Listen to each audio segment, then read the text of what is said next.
Good evening, ladies and gentlemen.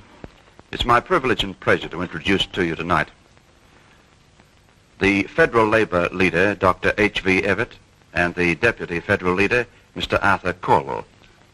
Questions of importance to you all will be discussed by our two Labour leaders, and I'm prompted to ask the first question of Doctor.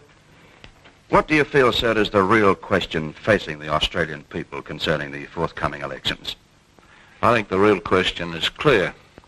It's whether the positive policy of the Australian Labor Party, with its emphasis on the family policy, great questions like hire purchase, questions like the future of Australia, whether that should be accepted or whether the people should decide nothing, because doing nothing is the policy of the present government of Mr. Menzies. Perhaps, Mr. Calwell, you could discuss a few of the important aspects of Labour's family policy. Well, yes, Mr. Evatt. Dr. Evatt explained very clearly and very forcibly, too, that we want a double child endowment. And surely the mothers are entitled to have the same purchasing power in their money in 1958 as they had in 1949. We want to help the pensioners further. We want to do something for the TPIs, give them at least the basic wage. We want to help widows. We want to help students, and we want to do all the things which Labor traditionally does for the benefit of the little people. I think that's very important, Mr. Cole, centering the importance of the home and the family, vital to Australia. You've got the question of getting the home and the difficulty of getting it today, the necessity of having reasonable interest rates, reasonable deposits, whether it's war service homes, whether it's a state housing home, or whether it's obtained in any other way through cooperatives or elsewhere. The home, then the furniture. To get furniture for the home, you've got a huge sales tax you've got to pay, and as part of our policy to repeal that sales tax. Yeah.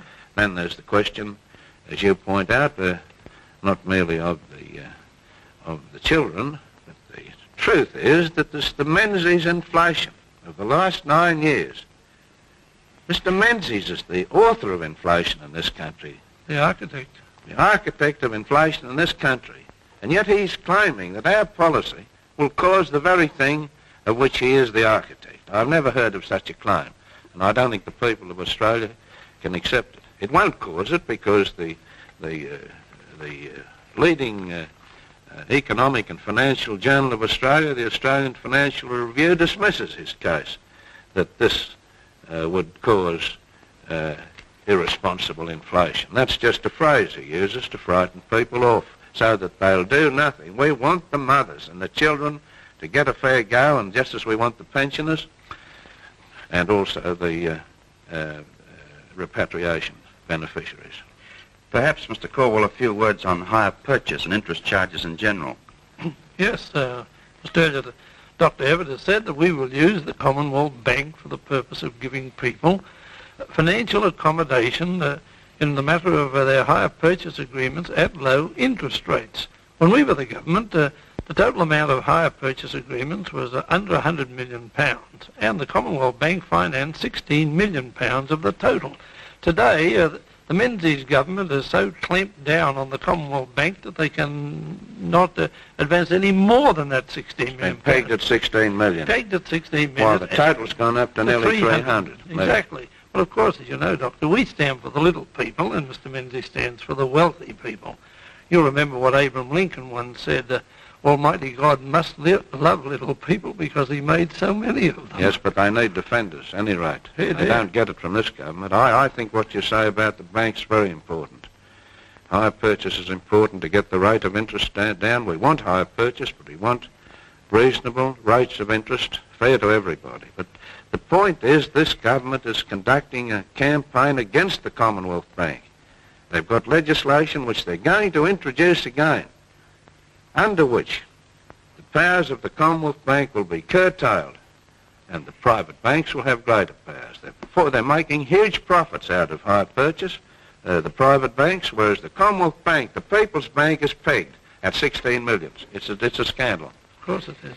And purchasing power, as far as the community is concerned, Doctor, it needs an injection, does it not? Well, that is broadly the second part of the policy. Yes. The policy, as Mr. Calwell has explained carefully, requires justice to be done to the mother for the children, to the pensioner, to the repatriation beneficiary, to the wage earner and the salary earner, professional man. They're all not getting their standard of living maintained.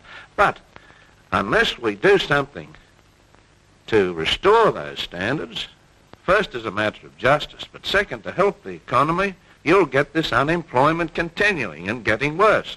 In other words, you need it to increase purchasing power, without which you can't have a satisfactory economy. That's why all these papers that know and study these questions regard the economy as stationary.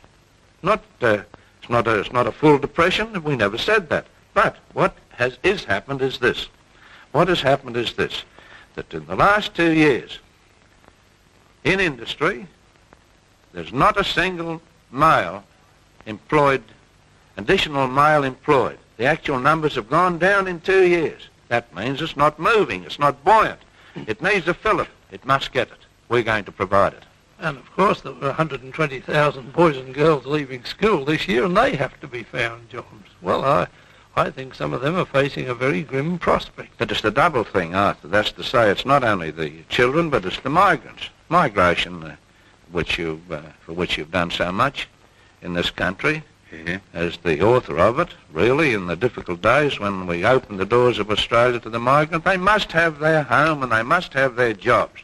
How can they get their jobs with them coming out here and employment being available to no greater extent? That's the position. And the press keeps saying that there's no full depression. That's not the point. There's not growth.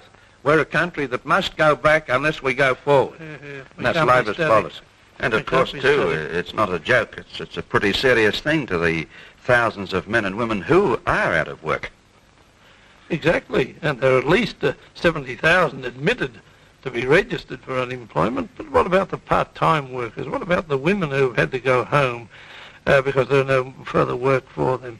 And what about the overtime that's being cut out? Every family's income has been reduced and is being reduced by the present Menzies government. Yes, as long as they last, it's going to grow worse. But look at who it affects. It affects the shopkeeper. It affects the wholesaler. Businesses tending to be slack because of it. And the manufacturer. But there's one thing, and the manufacturer, one thing I wanted to mention that I overlooked in connection with the policy. For child endowment, we propose to continue the child endowment from 16 to 18 if the children, boy or girl, stays at school. Yes. Well, that's a help, but it's also part of our policy to tackle education on a broader front. We had the Murray Committee doing a great job in connection with university education. We propose to appoint a similar representative committee that nobody in the community can cavil at. We're not going to refuse representation to any people who are really interested in education. They will go into the question of whether you can't extend the Commonwealth Scholarship Scheme so that we'll be able to say truthfully that in this democracy, at any rate, there's no Australian boy or girl will be refused full educational opportunities simply by reason of lack of money. Now, that Chifley started that scheme. He did. And the Commonwealth Scholarship Scheme resulted. But it's made possible by the amendment to the Constitution which you framed, and I remember the word you used, benefit to students. Yes, Well, that's the constitutional amendment. You remember the difficulty we had in getting the social services through? Mr. Menzies claims authorship of social services. Many of his statements are inaccurate, but the fact is that the Country Party opposed that power altogether to the people of Australia in 1946. We carried it against their opposition. And we carried a special provision providing for benefits to students. Whatever the position might be, the student can get the benefits under Commonwealth power. Doctor and Mr. Calwell, why is it then that these positive policies of Labor are so belittled by the press and, of course, various other political bodies throughout Australia? Well, they say we can't afford to finance them. Well, our reply is we can't afford not to finance them. And we can finance them within the revenues which the government is at present receiving. Surely There's one thing on that I think is important. I don't think all the press take that view at all. Thank goodness. Sydney Morning Herald, dealing with the Labor policy, says it's economically sound, it cannot be ignored. Sydney Sun calls it Labor shot in the arm of the Australian economy. Sydney Mirror, Menzies must find an answer to Evatt or be defeated. Adelaide News, Dr Evatt's speech was a stimulus for the nation. I'm not dealing with this because my name's mentioned. That's Labor's policy. It'll be carried out, it's practical, it's effective, it'll stimulate the economy and do justice to the mothers of this country. One thing, Arthur, I think it may be important to mention how the figures work out. Do you think it's important, or do you think the mothers know sufficiently? Well, I could run over them in a moment. The endowment figure. The endowment for the first child will be raised from 5 shillings to 10 shillings, the endowment for the second from 10 shillings to 17 and 6, and the endowment for the third and subsequent children will be doubled from 10 shillings to £1. We were the last government that increased child endowment payments. We increased them from 5 shillings to 10 shillings in 1948. And the mothers of Australia haven't had one single rise since then. Mr Menzies has made child endowment almost a dead letter. I think he wants to get rid of it. He wants to ignore the mothers. We put the women and children first.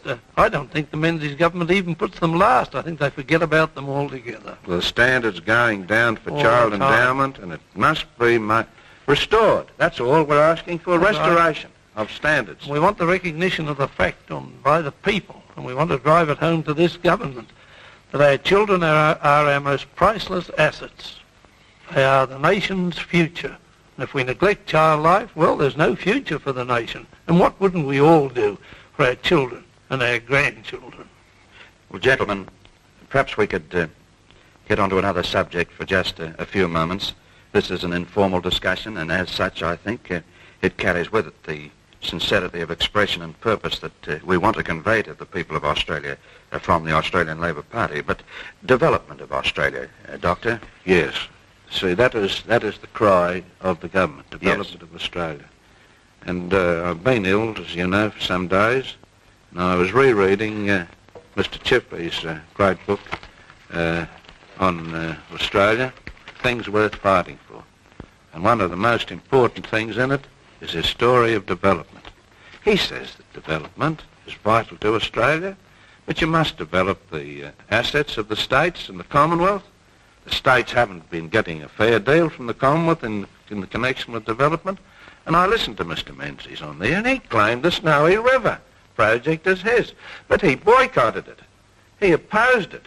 And at the time when Mr Chifley insisted on going on with it, and the opening took place, there was no Mr Menzies, no Liberal Party was present. Mr Chifley was the pioneer of development in this country. I could give dozens of instances in all the states where he indicated what was to be done, and of course it would be one of our first objects to assist the states and through the Commonwealth to keep on developing and allow private enterprise to develop according to its just and reasonable needs. Yeah, there's a room for private enterprise in the community as there is for government enterprise. Look what Schiff did. Look what Schiff did over the rolling mills at Port Kembla. That was a tremendous achievement. And for the government to claim the monopoly of that is so untrue to the facts of the case set out in this book. But all I'd like the Australian people to do would be to get a copy of Chifley's book, Things Worth Fighting For. They are worth fighting for. Justice for all sections of the community. And we will fight for them as we fought before. We established the Snowy River Scheme. We established TAA. We established the National University. We established the Immigration Scheme. We established the Woomera Rocket Range to help develop plans and missiles and everything else to make sure that Britain would not be defenceless in the event of another war. You remember the attempt to stop the Woomera Range, and I had to pass special legislation on it? To guarantee the security Yes, of it, because there were people who didn't want it. That's right. And it's the same principle that I think applies to New Guinea. And I wanted to mention New Guinea from this point of view, that New Guinea is partly Australian, 2/3 Australian, one a trust territory, one our own territory, and the third Dutch New Guinea. Dutch New Guinea is the sovereignties with the Dutch. But if they ever surrender that sovereignty, the sovereignty doesn't rest with Indonesia, it rests with the people of that part of New Guinea. Yeah. And Australia should be, in my opinion, and we should try and insist that Australia would be the trustee of that territory, because if you don't have New Guinea, Australia's always threatened. That was proved by the return of the AIF during World War II, when they came back after great difficulties in getting them back, and they were immediately sent to New Guinea, and the tide of battle turned. Exactly. We're completely opposed to the Indonesian claims of the sovereignty of Dutch New Guinea. It's completely frivolous and indefensible. I was going to say, Doctor and Mr. Calwell, that perhaps could give us an opportunity to proceed on foreign policy. There have been quite a few comments throughout Australia on the foreign policy of the Labor Party. Perhaps they can be answered right now. Well, the foreign policy is broadly the foreign policy analogous to that of the British Labor Party. Mainly the discussions over China. Well, our view is that nations should be recognised, not according to whether you like their internal policy. We'd never recognise countries that we dislike. We wouldn't recognise communist countries if we didn't like communism. We wouldn't recognise fascist countries if we didn't like them. You can't live in a world like that. You've got to recognise countries and deal with them. And the importance about China, I think, are two things. One is trade. I don't think this government's really put up a big effort for foreign trade at all. There's quite a lot of trade with China. I believe it could be trebled if China were recognised. But secondly, there's the future problem of the two Chinas. China, communist China, and there's Formosa. Nobody would approve, and I would strongly and bitterly oppose any dealing with Formosa without the consent of the people of Formosa. That's the democratic way of looking to it, and I think our policy on that's been misrepresented and misunderstood, particularly by the Democratic Labour Party.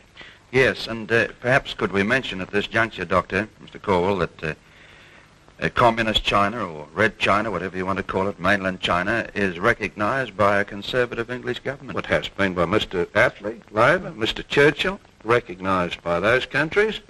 But the real point is, I think, to make it clear to those who might be voting for the Democratic Labour Party that in all substantial respects our internal policy is the same. Further, that they're, take child endowment, they stand for that, and yet they're being advised by some of their people to vote for the Menzies government. In Parliament they're against Menzies' new banking bill attacking the Commonwealth Bank. And I say to the credit of the Democratic Labour Party, they voted against that bill. But are they going to support people in Parliament who'll turn round on their own leaders and vote for the Menzies legislation? Mr. Calwell? Yes, within 12 months I'm sure that the American Congress will recognise the two Chinas. I'm sure that the Menzies government is going to change its view on that matter. In fact, one of their leading members in an election campaign in Melbourne the other night said that within 12 months the Menzies government would recognise two Chinas. And this gentleman is a member of Mr. Casey's Foreign Affairs Study Committee. And he gives the indication of from what he's heard in that committee of what the government intends to do. Well, will the DLP be then opposed to the Menzies government, or will they come into line? I think it'd be very foolish if they don't give their second preferences to the only party that can do something for their women and children, and particularly for those with large families. I make a broader claim on foreign policy. I say that the Labor government, under Mr. Curtin and Mr. Chifley, his lieutenant I was, directed the war effort of this country and the foreign affairs of this country, and we proved our absolute loyalty to Australia and Australians. That's what Labor's policy is. We got on very in a friendly way with most powers. Sometimes we have a difference of opinion, but we don't want Australia to be a cipher in world affairs. We want to play our part for justice for all nations, and freedom for all nations too, without exception. And peace for everybody, if we can bring it about. Yes, and could I just put this question to you? What are the implications of the Democratic landslide in America? Well, isn't it obvious? Isn't it obvious that the policy of the president there, the Republicans, is almost an echo of the Menzies policy. And the landslide there is in favour of higher purchasing power. It's against the control exercised by the private banks in that country, the domination they exercise, and I think it's against Mr. Dulles' foreign policy of taking every situation to the very verge of war. Brinkmanship. I don't say he's to blame. Of course he's not. Entirely. The Russians in these cases are very often and usually to blame. It's intolerable, for instance, to see their action towards this author, Pastor Nick, who wrote a book, and because he got a Nobel Prize, he's got to apologise for having got it. We couldn't tolerate that tyranny in this country. But still, that's the view of America. I want to see America and Australia closer together. But I look back to the days of Roosevelt and Mr. Truman and Mr. Atchison, when our relations with them were very close indeed, and I believe a Labor government would work in the closest conjunction with them. It seems so. Do you agree with that, Arthur? I do. You had very warm and friendly and very close relationships with General MacArthur and Admiral King and Admiral Radford and all these top-ranking American generals, and we would restore that happy relationship. Could we perhaps get back to the domestic scene as time is reaching its conclusion? We have still quite a few minutes, but I would like a few words from you, Doctor, on our elderly citizens. I just mentioned them previously as part of the home policy, because we mustn't think that they don't belong to the home policy. Well, we are increasing the age pensions and all the associated benefits that go with it, just as we're doing it for repatriation beneficiaries. But they're in a special position. The Australian regards the pensioner, the age pensioner particularly, as a pioneer who deserves well of the community, to whom we owe a special debt. I think Labor's always recognised that debt, and if you look at the history of it, although it was not a Labor government which originally brought in the pensions, it was the Labor Party which forced that from another government way back when the pension system was first started. The Deakin government in 1908, it was one of the conditions of support for the Deakin government by the Labor Party, that they must introduce an old age pension scheme. They introduced it, but they never proclaimed it, and it remained for the first Fisher government in 1909 to proclaim the Old Age Pension Act, and that is something the Liberals don't tell the people. I don't make these claims on social services. The truth is this, that when war broke out, the Second World War, the total amount of social services paid for by the Commonwealth government was 16 millions. When the Labor government finished its term of office in 49, the figure had gone up to 100 millions, from 16 to 100 millions. 16 millions during the years of peace. At the beginning of the war, 100 millions when Mr. Chifley was defeated. That shows the relative importance of these matters according to the humanitarian character of the party which is in office in this country. I suppose you could say that humane legislation can be traced in almost every instance back to the Labor Party. Well, there are some exceptions. There have been leaders of other parties who played a part, but for the Labor Party, you wouldn't have had this social service legislation, even the amendment of the Constitution in 46, which validates and makes it legal, was passed by the Labor government over the vote of the Country Party. And most Liberals too. And many Liberals. Mr. Menzies was the only one who spoke in favour, and he said he was giving it a personal vote. Yes, I think that's correct. Well, I'm only saying that has been Factories Act, all the protection of children, everything that's happened in this country since 1890 is largely due to the humane policy of the Labor government. Mr. Chifley points out in his book that is the chief object of the Labor Party, to serve those who are vulnerable, those who are weak, those who need assistance, those who may be helpless. That word vulnerable brings the subject of defence to the spotlight, Doctor. Defence of Australia. Well, would you like to speak first about it? We know the position. We know the position exactly. It's always a Labor government that's got to pull this country together in time of war. It happened with the Fisher government in 1914. It happened again with the Curtin government in which 41. you played such a distinguished part in 1941. You literally tore Spitfires out of Churchill's hands for the defence of Australia. We've always said, we've always meant to when we said it, that we stand for an adequate defence force in Australia. What we are appalled about in respect to the present government is that after being 9 years in office and having spent about £1,800 million, we've got nothing to show for it. We've got an army brigade, we've got a chairborne army, we've got a navy in mothballs, and we've got an air force that is grounded. We haven't got a modern plane. Everything is obsolete or obsolescent, Sabre jets and Canberra bombers. And the personnel are just of the Army, the Navy and the Air Force are wondering what is their future. I think we could say very truthfully, Doctor, that the Army, the defence personnel will not suffer from the hands of a Labor government. We'll Labor's policy is a complete overhaul. That's all. We haven't even got the Moore's Head report. That's right. That's been concealed from Parliament. We would immediately get the best report on it and overhaul the position. That's right. It's like the position in 41 when Mr. Curtin became Prime Minister and the Japanese struck a few weeks later. And all we had to meet the Japanese Zero, one of the most manoeuvrable planes in the world, was the trainer plane known as the Wirraway.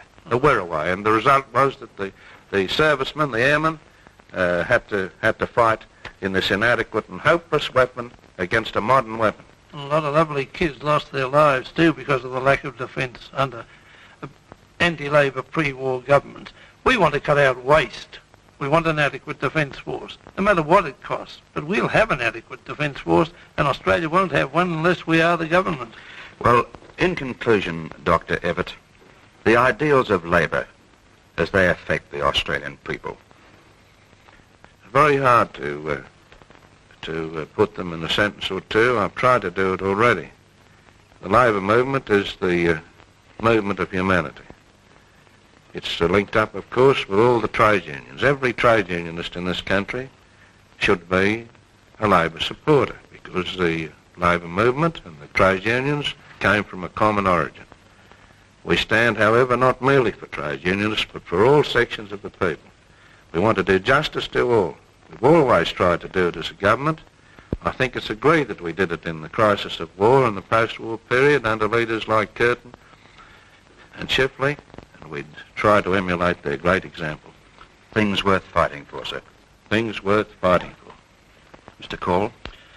Yes, the Labor Party is the political organisation in our time and generation which represents the struggle of the ages, people who want a better way of life, a better system of society. We want economic justice, we want political justice, we want social justice. We want a government of the people, by the people, for the people. And that's not a hackneyed phrase when used in this sense. Today, we have the government of Australia in the interest of the wealthy people of Australia. We would redistribute the national income as it was distributed in our day and see that no people at one end of the social scale, the needy, the destitute, the vulnerable, to use the phrase, Doctor, go without the essential things of life, while some people at the other end of the social scale have more than they need. Well, thank you so much, Mr. Calwell, for your presence here for this special telecast on behalf of the Australian Labor Party. And to you, Doctor, I know that your recovery is by no means complete.